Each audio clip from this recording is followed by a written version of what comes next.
Hello, we're here from Business Foundations and we want to spend the next 15 minutes or so talking to you about funding your startup venture. Business Foundations is all about working with startups, innovators and entrepreneurs who've got a great new idea that they want to take to market. My name's Pia Turcinov. And my name's Phil Kemp. And we just want to run through some of the basics you should think about when you want to take your idea to market. So the first question most entrepreneurs ask themselves is how much money do they really need to start their new business? To work out how much money you need to start your business, you need to know what to spend it on. There are going to be issues like the cost of your equipment, the cost of your staff, any marketing money that you need to spend, and how much money you'll need to expand the business to achieve its full potential. Once you know how much money you need and what you'll be spending the money on, there's lots of different options to look at as to where you can find money to fund your startup. Initially, the easiest way is to try and fund it yourself, self-funding, or go to friends, family, connections that may be willing to invest in your particular project. If not, you can also look at angel investing or perhaps venture capital. We'll touch on these points a little bit later. There's also government grants and government programs around Australia that can help you build your startup from the ground. You just need to keep an eye out on what's available at any given time. There are new platforms around now, such as the Startup Stock Exchange, which also provides another opportunity for funding. We have the Australian Small Scale Offerings Board that is available for Australian companies, and also you might have heard about new platforms such as crowdfunding. Many different choices, lots of different options. Self-funding your venture really is a matter of looking at your bank account, seeing what your resources are, and checking how much you can actually afford to put into your startup. 90% of ventures fund themselves this way in the first few months. You then should be looking at the next 3 to 6 months of sales as a way to fund your project to the next level. Larger sums of financing are normally used to fund growth and expansion stages rather than the initial startup phase. An exciting opportunity for entrepreneurs in Western Australia has been the recent creation of the WA Angel Investment Group. Now, angel investors are exactly as they sound by their name. They're people that have money and will come with their money into your business and provide their skills and expertise to help you start your venture. It's not a passive investment for them, it is an active investment for an angel. So one of the tricks you need to consider for your project is how that angel investor will add value to your business, and if you and the angel investor relate to one another or have a good understanding of each other's needs and what the business is trying to achieve.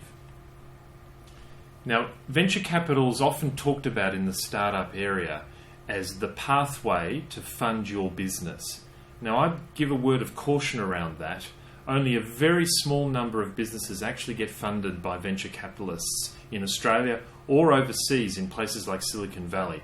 However, you wouldn't necessarily know that from the amount of Google traffic that directs you to venture capital financing. So if you're thinking of looking to a venture capitalist for funding, then there are a few things you need to think about. Some of the questions a venture capitalist will ask you about your business is how much money do you need to fund the start and growth of that business? The venture capitalist in particular is looking for high rates of return because there is high risk in businesses being funded in this way. So they're going to be asking questions in particular about who your customers are, how many customers do you have, and what sort of financial returns the business is likely to generate. Now remember that pitching to investors to raise some money is just like selling your product. You need to think about what it is that your customers are looking for. And in this case, the customer is the venture capitalist or the investor. You need to package your business in a way that makes it really attractive and highlights the difference and the novelty of your idea compared to what's already out to market. You need to convince them why they should be investing in your project as opposed to any of the others that are around town. In many instances, people get quite protective about their new business and their new startup and shy away from giving away equity shares in their venture. Now remember, a small slice of a large pie is usually worth a lot more than a large slice of a pie that's really not worth that much. Be prepared for lots of knockbacks, lots of pitching, and many, many doors that you have to knock on before you actually find your funding. Now remember, when you're pitching to an investor for funding, it's just like sales. You are marketing your idea to the individual or to the consortium to try and convince them why it is they should be putting money into your startup as opposed to any of the other deals around town. You need to package your business and your investment opportunity in a really attractive way to make it stand out. It is sales, it is marketing. You're selling your idea, but you're also selling yourself and the team that stands behind you to develop that new product or process. Now, when it comes to finding equity, often people get quite nervous about giving away shares of their business to an outside investor. But remember, in the long term, it's important to keep an eye on what the business will be worth when it succeeds. If you own a small share of a large, successful business, it'll give you a good return. On the other hand, if you try and keep 100% of that particular business, but you don't manage to get it off the ground, it won't be worth much to you.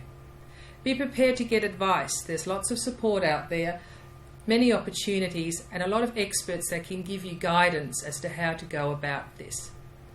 Be prepared for a lot of knockbacks. This is not a fast process, and finding the right avenue of investment for your project can take time. You will need to give your pitch many times before many different groups of individuals before you find that you actually get someone who wants to fund yours. But remember to use each knockback or setback as an opportunity to perfect your pitch and tweak your sales pitch to that investor. There's also government assistance available to startups. In Australia, keep an eye out for your state government programs as well as federal programs that can help you not only get funding to get your startup off the ground, but also access advice and mentoring on the process of building a new business. You should also take a look at Commercialisation Australia, which is a federally government-funded program and available to give you support and assistance to get your business started.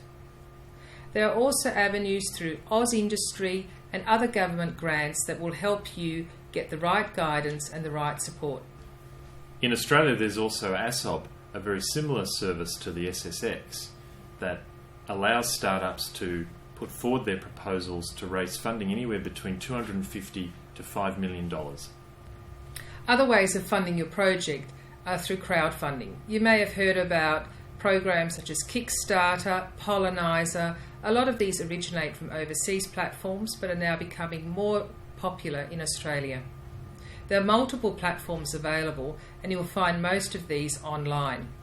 Essentially, it's a great way to generate both excitement, marketing and revenue through sourcing funding from often dozens, if not thousands of individuals who are willing to put a small slice of money towards your project. A key aspect of this way of raising funds is to remember that you need to find your customers. Don't expect them to find you. It is a busy space, there are a lot of projects out there, and you need to be prepared to put together a really nice marketing campaign to set yourself apart from the other projects that are on these platforms. You will need to set yourself time limits and have some good parameters around what it is that you're offering your customers. Are they actually getting a product at the end of the project and you're simply raising the funds to make the manufacturing process a reality? Or are they giving you money in order to bring the project to the next stage of R&D? Most importantly, remember this whole process can take time. You usually can't do it on your own and it can be a very long journey. So make sure that you're prepared to find the right team to put the project together. You will not know all aspects of the project, but you can find the right people. Find the mentors and advisors that will work with you that can help you develop your pitch, your marketing strategy, your intellectual property rights. Be prepared to access industry networks. There's a lot of opportunities, a lot of support out there. You just need to put the time into it to get it right. So finding finance will be one of the hardest things you do with your startup. Creating the idea is relatively straightforward, but the money's always the tricky bit. Remember that over 90% of businesses are actually funded from the sales and activities of the business. Only a very small proportion are funded by external people or venture capitalists. Remember, there's no right or wrong way to approach this. It's for you to decide which is the right avenue to seek your funding, get the right advice, and make a decision as to what suits your individual circumstances the best. Most of all, remember, you are starting a business. It should be a fun process.